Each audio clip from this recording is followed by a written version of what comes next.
You are live, it says. Are you excited? We're live. Very excited. We're live. It's good to know. All right. So we are live. This is a new platform that we're playing around with. So for those of you who I don't even know if they can hear us. Can you hear us? In the chat, let us know that you can hear us. I'm just making sure that the audio works. It looks like the audio is working. It's working. Looks like it works. Yeah. Maybe. All right. Testing 1, 2.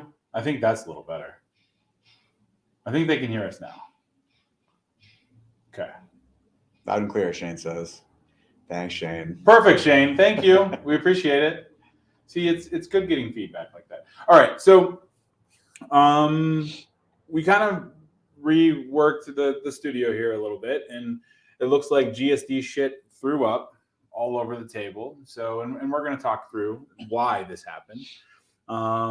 But just kind of welcome everybody to our first Done For You office hours. And this is something that we used to do a couple weeks ago, or a couple years ago, actually.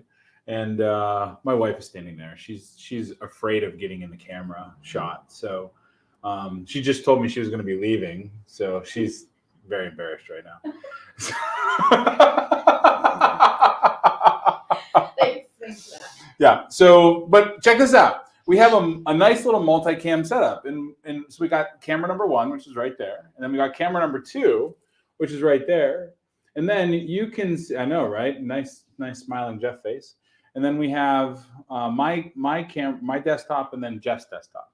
So pretty nice, right? So what we want to talk about today is Facebook ad optimization. So at the end of the day, Facebook campaigns, you got to do a lot of testing, a lot of optimization in order to get stuff actually working.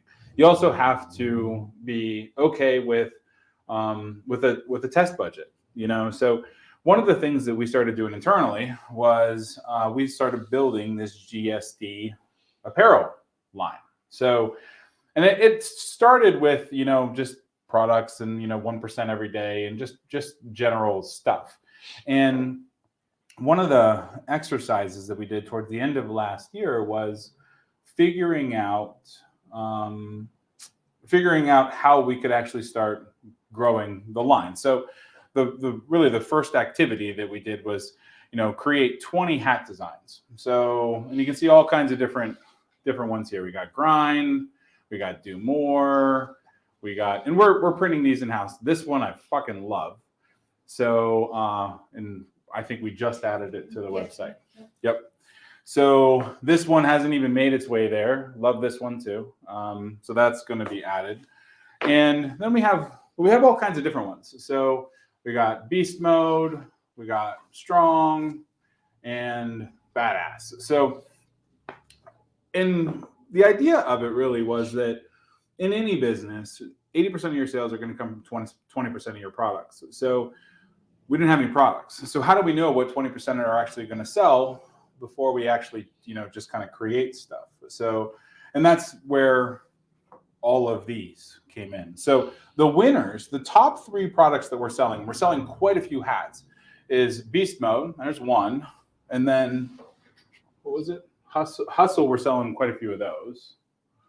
And then No Excuses is the one that's absolutely fucking killing it right now. So we sell 3 times more of this hat than any other. We sold a couple Don't Quits, and yeah, I think we sold, yeah. So all in all, we tested a bunch of stuff. So what I want to do is show you what campaigns and how we went about the testing. And that's why Jeff is here, besides looking just studly in general. So he's going to show us what campaigns are working and how we set up the tracking in order to do those.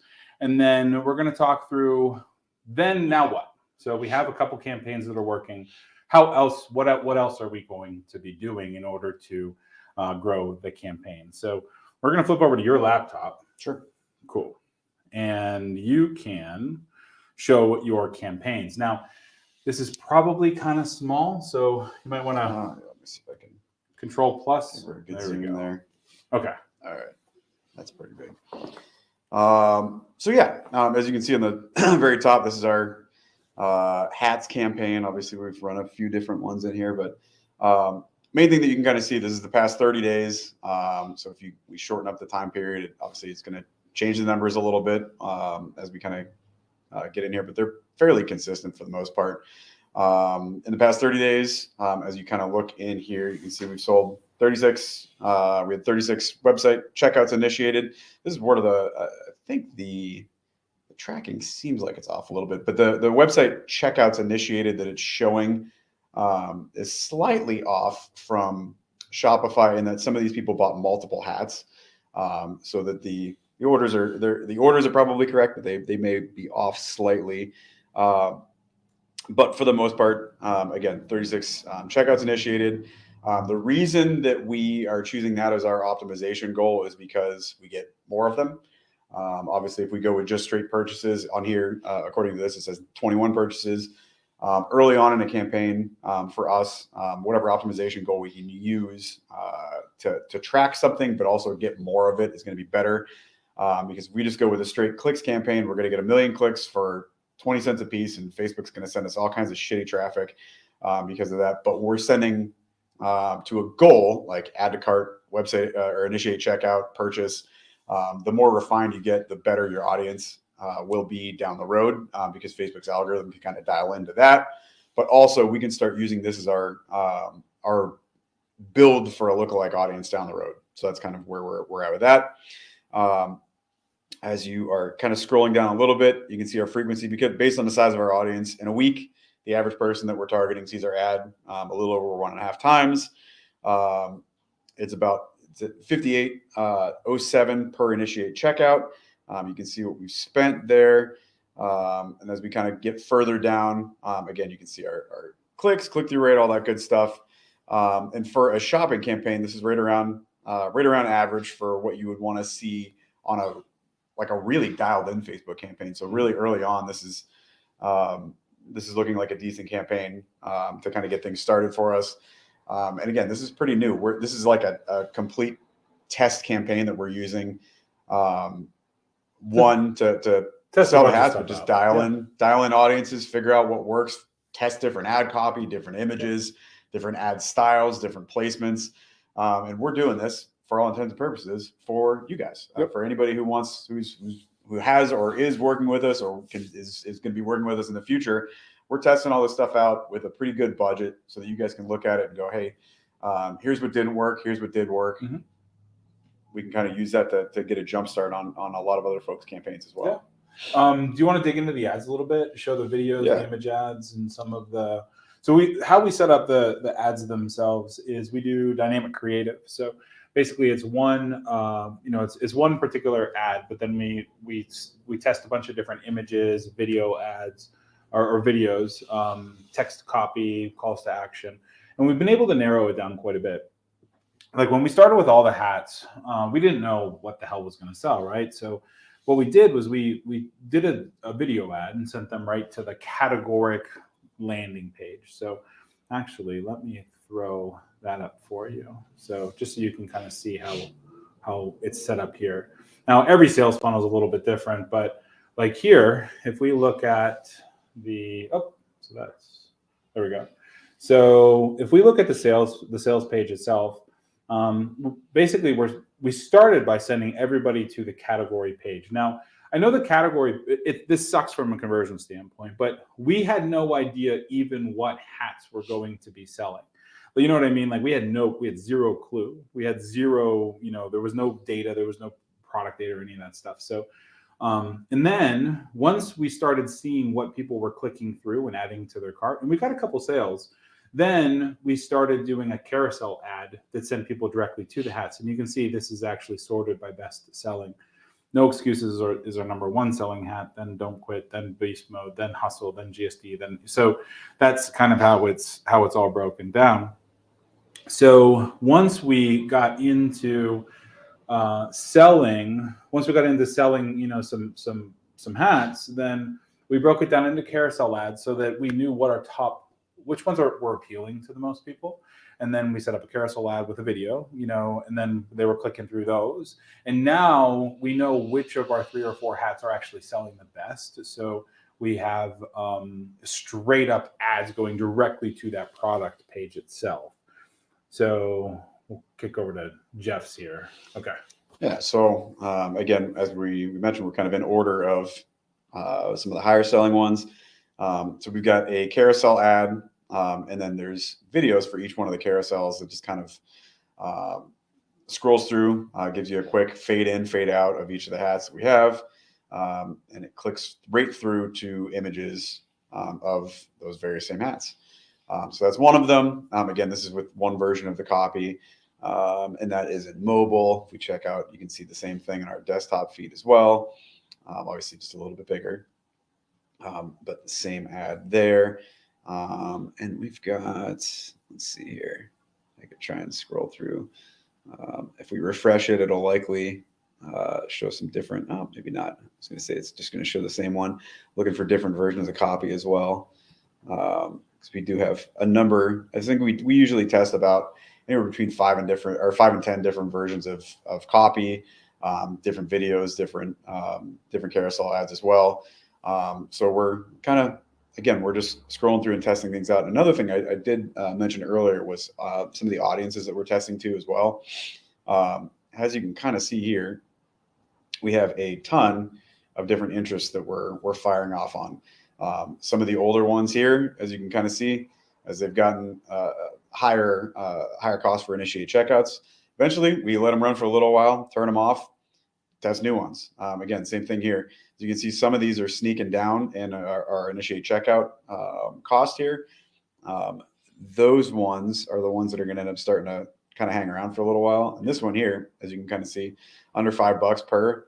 That's a really good one. Yeah, we're definitely going to kind of start adapting that. And a lot of times what we'll do for something like this is we've got a number of different tricks that we use for kind of building out our audiences on Facebook, but we'll build a number of other ones that are similar to this one to see if we can kind of replicate that success, or some of these other ones that look like they're also doing pretty solid too. But as you can see, these are still new campaigns. They're in learning mode on Facebook, which means that Facebook still hasn't had them completely dialed in yet.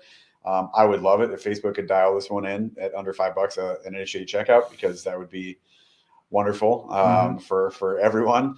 But we're still in learning mode for that. And again, this other audience down here that we're kind of highlighting is in the same boat. So we've still got a little bit more time on that. Usually that will take, could be 3 days, it could be a week or two, depending on the amount of traffic that goes to it, how quickly it gets out of learning mode. So that's kind of what we're doing. We're testing a bunch of different audiences here as well. So once we start noticing that they're kind of a little bit high on the cost, we start checking them off. And then over time, and again, this is one of the bigger things we always tell clients when we start working with people. It takes time to dial these things in. Over time, eventually, we'll have a winning campaign in here that we'll be able to build on from there with new ads, more audiences and stuff like that. But we've got to kind of find the audiences that are working for us right now, find the ads that are working for us, and then we can start getting things really dialed in. So I think we're probably on these campaigns maybe a month or so in. But again, patience usually wins. Well, and that's the biggest thing is, it's ad campaigns. They can't be like herky jerky. You know what I mean? So there was a potential client that we talked to yesterday, and we were looking through the ad campaigns, and they were spending good money, $4,000 or $5,000 a month on it, between Amazon, Google, and Facebook, and so zeroed in, we noticed a lot of just random things. Like in Google, it was broad match rather than like exact match. So they were wasting a bunch of money just because of lack of specificity. But then when you pulled it out to like maximum time span, then you look, they had started ads, stopped ads, started ads, stopped ads, started ads, stopped ads, like for a year, For multiple years. Yeah, so it was just, when you just can't be herky jerky. You can't, start, stop, move the budgets around, especially now because everything is so closely tied to algorithms. So, what was it? 20%, 20%? Usually 20 to 25 every couple days, like Increasing, yeah, yeah. 3 to 5. And that's what we're kind of getting into with an algorithm. Obviously, if you're turning stuff on and off all the time, the algorithm never gets a chance to dial in. Once it is dialed in, it needs to reset if you turn stuff off and turn it back on. What we like to kind of go with is a method of scaling. So if we start our ads at, just for example, $50 a day, and we go, man, these are kicking ass. We need to put more money in this. If we went from $50 to $500 a day, it would immediately throw everything back into learning mode, and we would be basically guessing as to whether it's going to win or not. It could get better, it could get worse. But if we go from $50 to $60 a day, and then from 60 to 72, and then from 72 to 85, and just slowly scale up like that every few days, every 3 to 5 days, maybe something like that. It will keep it from going back into learning mode as long as no other changes have been made, like copy or images and stuff like that. It will stay where it's at, and we can scale and grow that same campaign up. And most of the time, that won't throw all of our metrics completely in the garbage can. It'll leave, like, our click-through rates will generally stay right around the same. Our cost per click will generally stay maybe about the same, usually improve a little bit over time once we start putting more budget into it, because Facebook likes people that spend money.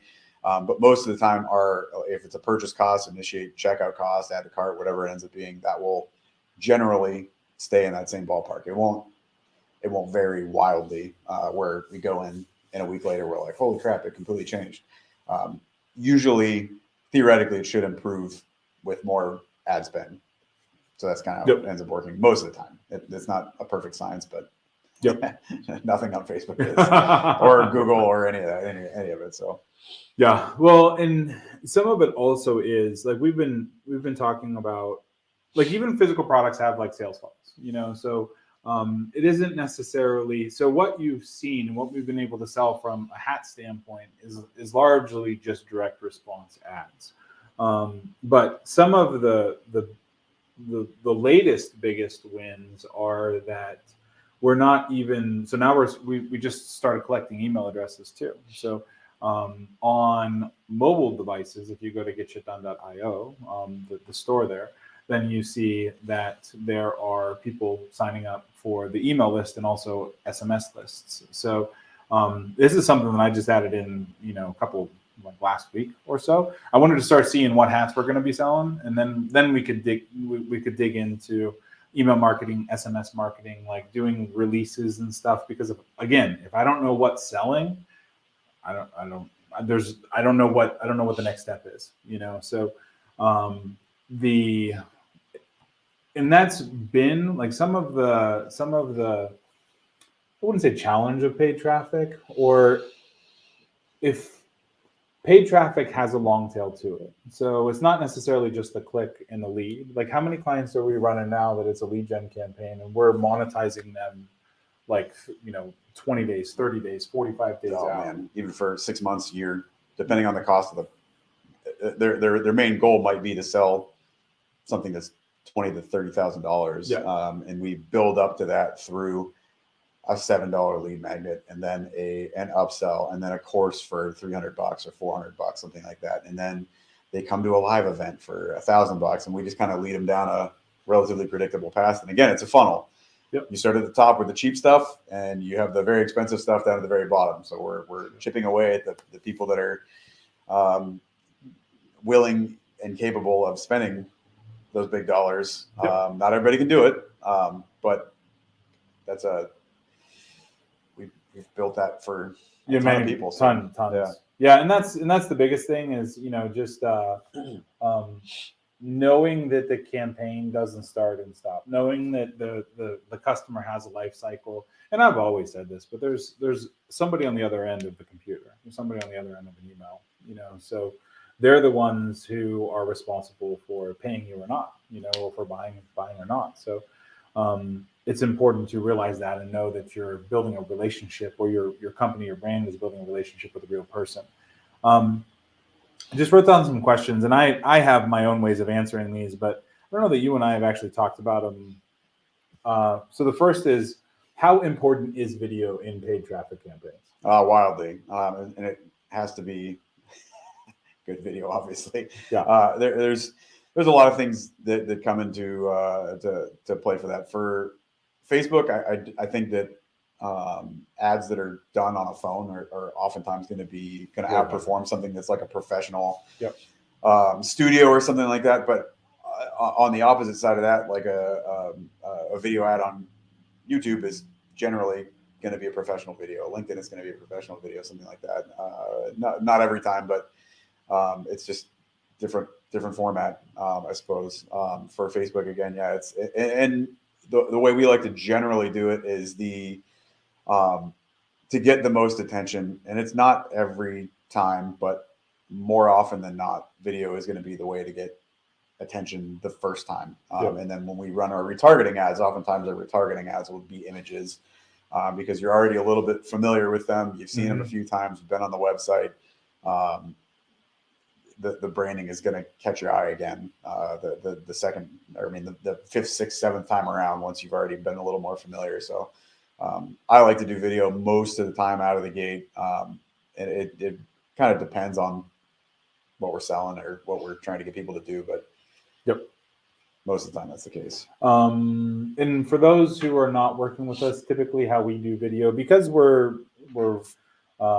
don't work with a lot of local clients, so what we end up doing a lot of times is we'll script out a video, depending on how you like to read it or whatever, but we'll script out a video and then have you record it and then we'll edit it and then get it live. So there's been a number of situations where I've been recording video for people. Lately, I mean, it's nice having like a decent setup, so then you can do things without having them take over your life, So, but a lot of, and that's the thing about ads is, again, it's the 80-20 rule. You can have 10 different types of ads and only 2 of them are going to actually work, so you don't necessarily want to dump a ton of video budget and editing time and stuff into one ad if it could potentially just be thrown away, in 2 days. All right. So what are some of the biggest turnarounds that you've seen in ad campaigns? So some of them being those long-term nurture sequences where it didn't necessarily look like we were winning on the front side, but then we get on a call and the client made 40 grand in like 3 days. Yeah, we've had a few of those even recently too. Where, and again, it's something where we, the one in particular that I'm thinking of, we know the customer had a longer term sales cycle, and we were pushing ads for events, and at the same time, we were also pushing ads for a lead magnet funnel as well, lead magnet to webinar funnel, and at the end of that funnel, you could also get tickets to said event. The direct response ad sets, the initial ad sets that we had for the events did not work well. We might have sold a couple of tickets here and there, but Q4 of the year is a really, really tough time to try and sell events because everybody's got holidays. People are doing all kinds of crazy stuff with their personal lives, and events they're just not going to sell well in Q4 most of the time because people are already booked up for family things and whatnot. So what we did have a really, and we're kind of still expanding on it for these guys, but we had a longer term email sequence that goes lead magnet to webinar to another back end offer that will bring people back into the front of the funnel if they don't buy all the way through the first half of it. And then it started off with a nurture sequence that was maybe 10 to 15 emails. And at this point, I think it's probably closer to 40 or 50, something like that. And it's where we're giving information. We're offering case studies, testimonials, and just stuff to kind of get people more familiar with the client. And yeah, we started noticing right around, the campaign probably started in beginning of November, end of October, and we started noticing around Christmas that people were buying. They're coming back in. And again, this is the client actually even said before, hey, our normal sales cycle is like 150 days. We started noticing it was probably 75 days or so, people started buying. And then it has continued. It's not like an extremely rapid pace, but we're getting to the point where people are buying pretty regularly. And then they have a really good process where people are converting really high, a high percentage of people are converting on the end. So they've been able to really put it all together, I guess, at the very end of it with the number of folks that they're able to actually bring in and get fired up about what they're doing. So yeah, and this is like the prime example of why patience wins. Yeah. With ads be like erratically changing everything we're doing, and this isn't working within the first week, we got to do something different. That just doesn't work every time. Sometimes it might, but if it's not a problem with the ads, if you see that the ads are working and people are going to the site and they're opting in at a lead magnet or a webinar, they're watching it and stuff like that, you might not get everything right away. If it's a big enough sale, this might be something where it takes time. It'll work. Yeah, and So, we have trust it. A lot of folks, and that's just it. You got to trust the process. I was Yeah. actually thinking on in preparation for this call or this webinar, like for some reason I kept thinking of the term diamond hands. Like, so it was back the Bitcoin, game, baby. Yeah, right. The GameStop and the Bitcoin trends and all that shit from last year. But like diamond hands was a thing, in the Reddit community, and a lot of it is just not being reactive. So it's not necessarily not doing something, but it's understanding that things take time. So even in the GSD campaign that you saw, it was $2,000 an ad spend. I mean, we knew that we were going to end up spending $2,000, $3,000, $4,000 before we were to start being able to dial stuff in. Before we were to start winning. That's just what's required. So, but now that we know what's selling, there's a lot of things that we can do with it. So just sharing my screen here again, but so we have our hats here. Now from our hats, the next thing that we're going to be doing is, a couple things.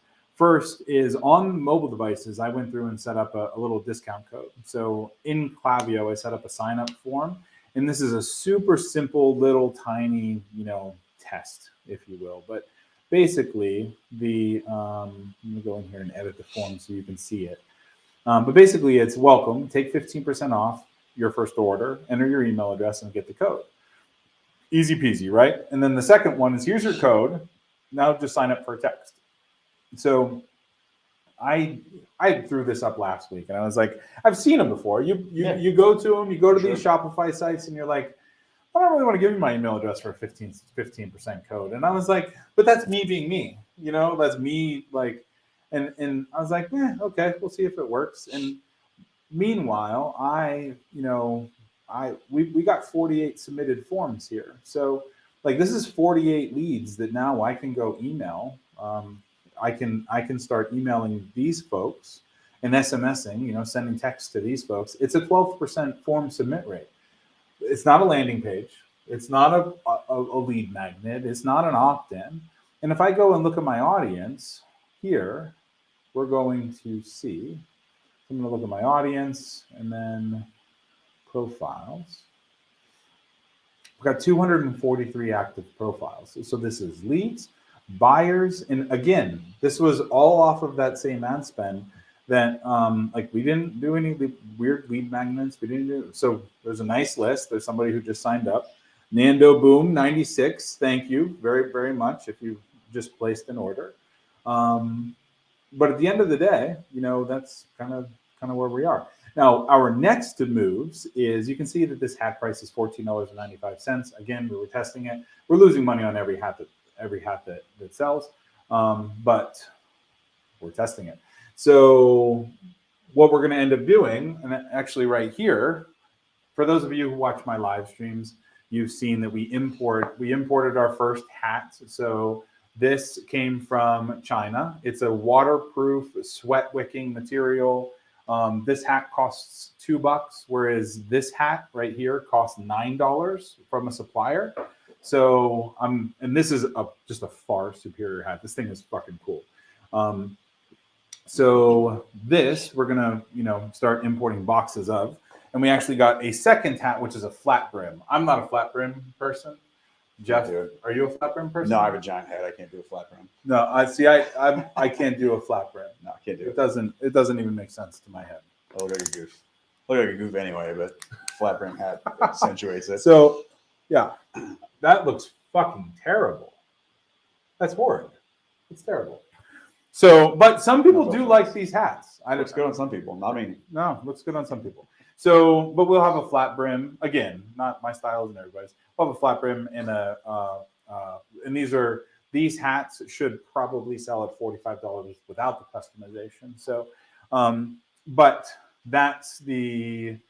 So I was like, okay, what is the next thing we can do to start increasing the average customer value? Because it's all science, really.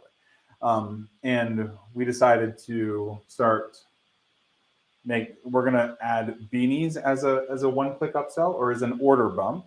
We are also going to be adding patches. So these are non-cut things that I don't need sizes for, right? So they can just click a checkbox and say, yes, add it to my order. We can drop it in the box before we send it. And then we also have keychains too. So these, again, something that they can just drop, they can just add to their order.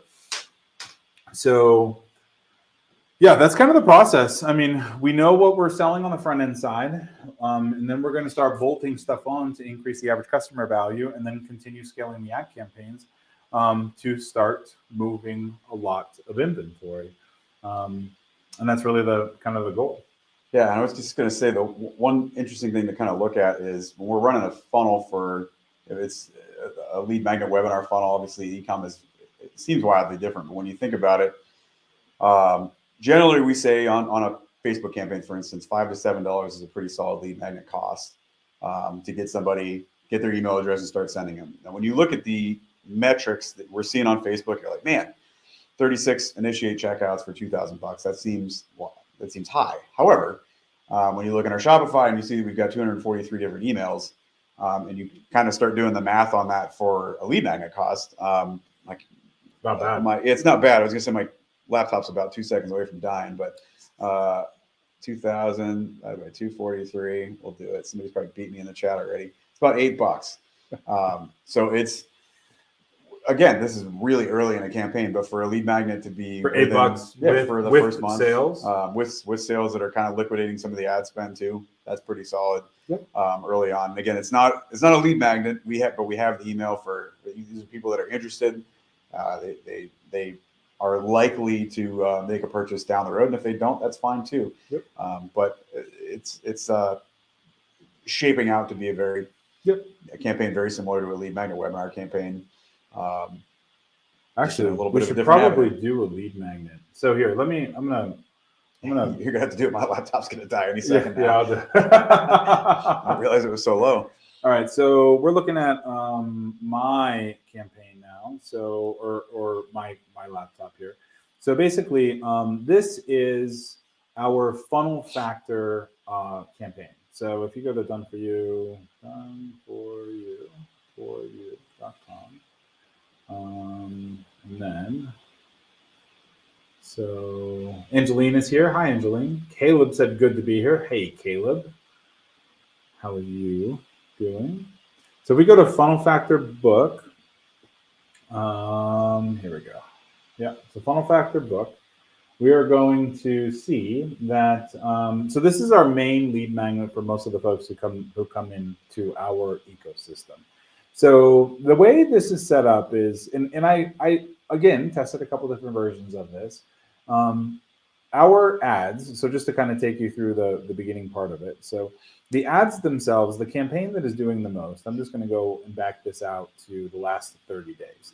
So in the last 30 days, we have received 339 leads, and the cost is $6.35 per lead for this email campaign. And this new campaign is $2.76 a lead.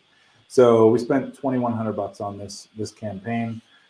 Again, a $6 lead cost is fucking awesome. Like, it's really, really good. And we've been running this campaign for 4 or 5 months. So this, I should probably redo the videos, but the $6 ad campaign is really, really good. And some of you may have seen these videos. There's a couple of them that we're testing. So, and they're all like the ones where I kind of drop the book on the table. So if you're a coach or consultant, you need more clients ready and willing and able to give you money for your coaching services, whether that be monthly, bi-monthly, yearly, whatever, then the sales funnel to get that started is in this book. So that ad itself is the one that's winning, and $6 leads. And if we kind of pull this down, we will be able to see. There we go. Oh, your laptop died. Yep, Wah, like, wah, wah. Yep. That's fine. It's in the middle of a message. Something that works for us too. All right. So I'm not used to looking at it with such big screens here. So we've got 3 different ads running, and you can see that one of those videos. So one of those videos accounted for almost all of the spend, all of the leads, and everything. So somebody watches that video. They then go to this page. They download this lead magnet here, and at this point, so I tested a couple other things. This page right here absolutely crushes it from conversion standpoint. We have never tested a page that works better than the page you just saw. So if you want to model a page, literally model that page because it works every single time. And this video here, so at a point I was using this to sell a $97 course, and I ended up. So I've been testing this, not theory, but I think that this year, 2023, and for probably the next 12 to 18 months, for the most part, the person, the influencer, the companies, the brands who have the attention, they're going to win. So and one of the ways to get attention is to educate. So not necessarily hitting them with a sale first, but giving them value, loving on them, and then building a bond and everything else, and then going from there. So what I did in kind of thinking through that was I said, okay, here's the book. The book is already a huge book. But then here's a free course, that you can learn a little bit more about a funnel structure that might work for you. And this ended up by not trying to sell something early, which is what everybody else does, and delivering value, we were able to extend kind of the relationship with our prospects a little bit further. So it really, really worked to not ask for that self-liquidating ad spend quite so early, to understand that somebody was just new to us, and we won't, we take a little bit of a break. So now, I think the first time in our funnel that we added, we have a revenue on demand webinar, like 7 days in, that walks through, a course that we offer. But so this is kind of one of the things that we ended up turning around. But the $6 ad spend, or the $6 per lead, means that we have a pretty predictable flow of new leads coming into the business, and then we're able to liquidate that ad spend down the road a little bit. So it works a little bit differently. But this landing page, for sure, copy it, rip it off.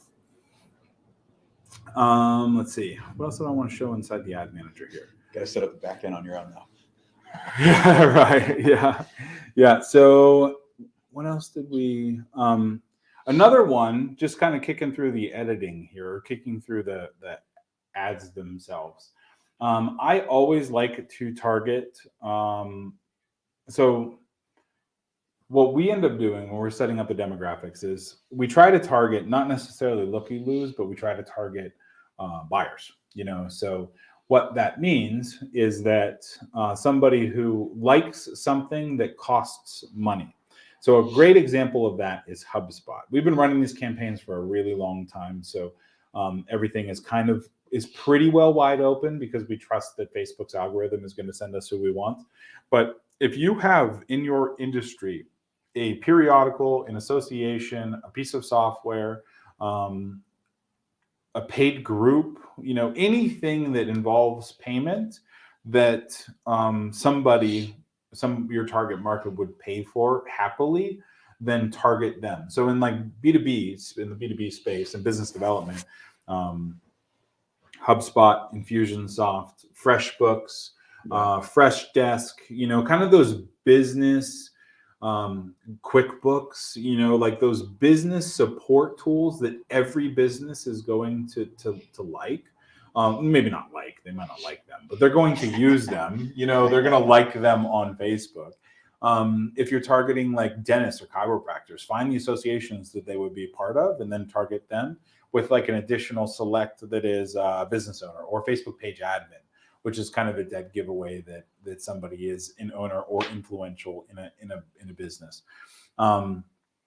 For consumers, go find other brands. Go find other brands that consumer would be interested, like we did for GSD. So, like originally our targets were like Flag Nor Fail, HTFO, like some of the other kind of specialty hardened hat and t-shirt companies.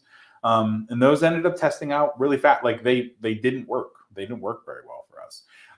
Urban Outfitters with a couple selects, ended up proving to sell more hats, which we were surprised by that, but that's just kind of still how it went. So, but yeah, it's the Facebook space is interesting. What are your thoughts on Instagram versus Facebook ads? I like Instagram better personally, obviously, so I kind of lean towards that more often. You said you buy a lot of shit on Instagram. I buy a lot of shit on Instagram. Yeah, people are good at tricking me. I do jiu-jitsu and I hunt, and I end up getting ads for that all the time, and I buy stuff constantly on there. So it's even doing it for a living, I'm still not averse to being tricked into buying stuff. No, I think that most of the time we run ads. It just depends on what we're running the ad for, but I think that for a lot of the clients that we have, because of the use of video and the amount of engagement most people get on Instagram for a lot of their videos, for like a lot of influencers and stuff like that are on there, it's easier to get a sale on there for some of those people. It depends on who it is, but most of the time our purchase rates are higher on Instagram than they are on Facebook. It's hard to say because like general, but I think there's probably more looky-loos on Facebook than there are on Instagram. I think more people buy it there. Yep. And to me, like as I'm like using my mobile device more often than not for social media stuff. And I think that the mobile version of Instagram is more, I was going to say, well, to me, I think it's better for making a purchase. It's just an easier platform for that. So, yeah, I think Instagram is better, but that's also just me hating on Facebook, I guess. I don't know. What do you think of like TikTok ads? I think for the most part, because of the age demographics, and again, this is maybe I'm old and set in my ways too. Based on the age demographics of people that are on TikTok, I think it still tends to be lower. And just being frank, young people don't have money, so they can't afford to buy stuff most of the time. So we've tested ads on TikTok quite a few times for clients, and we've never had a TikTok ad campaign beat for purchases. We've never had one beat Instagram or Facebook or Google or YouTube or LinkedIn. Anything for all intents and purposes.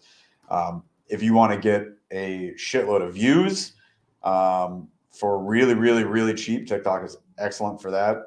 It's great for like building brand awareness and engagement and stuff like that. But if you want to get people to actually buy stuff, you probably want to retarget those folks elsewhere on other networks. I think we've done a lot of campaigns where people click through at an absurd rate on TikTok and nobody buys. Nobody buys. So. I like it. All right. So any questions you have, go ahead and ask them in the chat. It can be anything paid traffic, sales funnel related. Let's see. Is there any tools that we want to cover? Anything that we love? We should probably talk about ChatGPT. Yeah, we could. It's awesome if that's what we want to chat about. We can. Yeah. Yeah, we could. I think that it would be hard to say that anybody that's on this has not heard of ChatGPT already, but if they haven't, it's a real actual AI network that it's prompt driven. So you basically go in and ask it to do something for you, and does it. If you were going to screen share, I highly doubt you'll even be able to get in, but you could try. But you basically, you go in and say, hey, I want you to I wrote this email, check it out. I want you to write me 5 more that are just like it. And it will do that. It'll give you some stuff that you can work with. I don't think that it's perfect yet by any stretch of the imagination in terms of giving you a usable product yet, but you can get something out of it that's 90% done and you can use it. Oh my gosh, you actually did get in. I'm telling you it's busy, but you're in. I'm in. So yeah. So here. So this is it. So I was messing around with it over the weekend, and so what do you want? I don't know. This is one that me and Shane have done quite a few times. Tell it to tell you either an original knock knock joke or an original chicken crossing the road joke, and it will. Or tell it the make up a joke and make up a Mitch Hedberg joke or something. I've done that a couple times. Those are always funny. Why did the chick cross the playground to get to the other side? Well, yeah, that was. And that, well, this is the funny thing. Tell it that was terrible. Make me a better one, and it will say that wasn't funny at all. Do it again, and it will. It should give you something better the second time, hopefully. To prove he wasn't a chicken nugget. Yeah. Somewhere. Okay. So for business purposes, let's do, so write a blog post. So I think I asked it, write a 500 word blog post talking about the difference in amino acids for bodybuilders. Just whatever. So it's going to go through and talk about amino acids. That took no time for it to think either, too. Sometimes it takes a while to think about it. Yeah. That is firing away pretty quick. It's well, wild. Well, the cool thing, so is it perfect? No. There's going to be misspellings, of course. The most important thing really is to be able to, I mean, it's a content generation tool. So I saw that BuzzFeed had a uptick in their stock price, like a fucking huge uptick in their stock price, because they announced that they were going to start using ChatGPT for their blog posts, for their content, which is fine. But what's going to happen is, and I've even noticed, like in my news feed, like reading news every morning on like just Apple News, like there are a lot of companies that are using it, but the articles that it's producing, Forbes, Entrepreneur, like they're so fluffy now. Like they lack any kind of substance, because this is it. Like this is how it's writing them. You know what I mean? And they're going through and editing, and it's content, and you're gonna pick up search results and all kinds of stuff. But is the content actually going to make a difference in somebody's life? Probably not. You know? So amino acids are the building blocks of protein, which is essential for the growth, repair, and maintenance of muscle tissue, blah, blah, blah. Essential amino acids are here. Non-essential amino acids are here. And in conclusion, essential and non-essential amino acids both play an important role in muscle growth. So it's important to know, I think, that the tool exists, right? But you also have to know what to do with it. Yeah, I mean, there's a funny one to do would be, just because it's on topic from earlier in the webinar, to say, hey, I just started a hat brand. The hats say things on the brim. They say hustle, they say get you done or whatever. I'm selling them on Facebook and Instagram. Write me a business plan for the next 3 to 6 months or something. Like you can get very specific in it, and it will give you something. Usually it'll give you something pretty decent too, most of the time, which is pretty crazy. And the more specific you can be with your prompt, the better response you can get. So if you write it like a book, it'll give you something very specific, which is kind of cool. Okay. I just started a hat brand with sayings, hustle, get shit done, etc. Write me a business plan for getting investors for the brand. Executive summary. Introducing a new hat brand with a mission to empower individuals to hustle and get shit done. Our hats are designed with motivational sayings and stylish designs.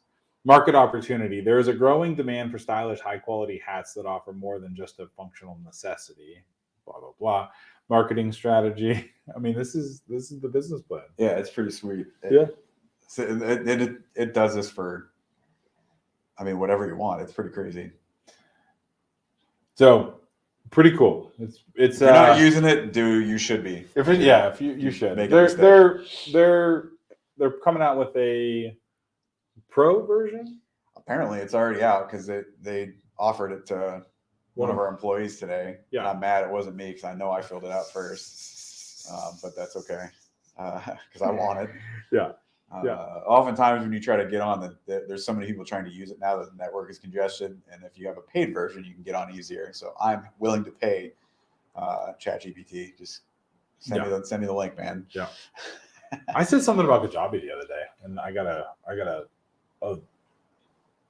Twitter. Was it Twitter? I think it was on Twitter. They reached out and said, "Thanks for mentioning us." So maybe ChatGPT. But yeah. Come on, robot. Yeah. It was me. Yeah, Sarah, it is you. God dang it. I've been complaining about it all morning. Oh, it's funny. All right. So let's see. Does anybody have any questions? If anybody has any questions, go ahead and drop them in the comment or drop them in the chat. What's your favorite tool besides ChatGPT right now? I asked the team too. So looks like what do they have to say? Muesli 2 extension for visual trends articles. Don't know what that is. Abby said ChatGPT versus others like Jasper or Hyperwrite. Yeah, we've used. We had another AR writing product that we've used called Jasper. It's not bad, and it can write very specific stuff. It's built as a marketing tool. It's not built that like you can't go in there and do your science homework too. Like ChatGPT can be for everything, which is pretty wild. But there's a lot of stuff that we've been looking at for videos and ad creation, stuff like that would work really well for us too. I don't know why I'm drawing a blank off the top of my head of what other stuff I use. I use so many things that I can't really think of anything in particular that I use more often than not. ChatGPT has been taking over everything lately, so I haven't used that more than anything else. Yeah, there was one that was referred to us as Pictory, PICTORY.ai. So it's video creation. Basically, it creates short videos out of longer ones, and there's a couple similar tools to this that we've been using. It's one of those things like the AI space or the machine learning space is new, and there's lots of cool things that it can do. Yeah, it'll be interesting to see who figures it out first, or figures it out within the space. But at the end of the day, it helps to create the creative and the creation process. It doesn't necessarily help. It doesn't necessarily help. Like, you still need to know what to do with it. You need to know like how to post the blog post. You need to be able to optimize it for keyword results. You need to be able to set the Facebook ads up with the demographics and the funnels, and it aids in a lot of the stuff that used to take a long time, but it still requires the specialization of it. So, but yeah, that's it's interesting. Like even StreamYard, what we're using for this thing. Like I use it all the time for our live streams, but I've never used it for a webinar. And I was in here the other day and I was like, I might as well try it and see if it works, So yeah, it's everything is growing very much. So I think that's about it. If nobody has any questions, we can kind of shut it down, and we'll come back in a couple weeks and kind of pick up where we left off. We'll do a little bit of an update on the GSD stuff. You can see the hats in the back there, or the shirts. So we're upselling some of the shirts. I went the wrong way. Yeah, it's okay. So we're going to start selling some of the shirts, releasing some new stuff based on the winning hat designs So we'll report back on that. It's a nice little exercise in creating something from scratch and testing to see the results. You know what I mean? And just kind of going through and putting it all together. If you have any questions at all for the next one or anything you would like to see, let me know. I think Jeff will probably be on. Maybe we'll have Shane on or somebody else from the team and talk about something different, maybe some funnel setup or some email copy or some automations or something. But yeah, let us know if you have any questions, and just email me or email any of us, and we'll go from there. Cool. Awesome. See ya. Have fun. See you guys. Bye.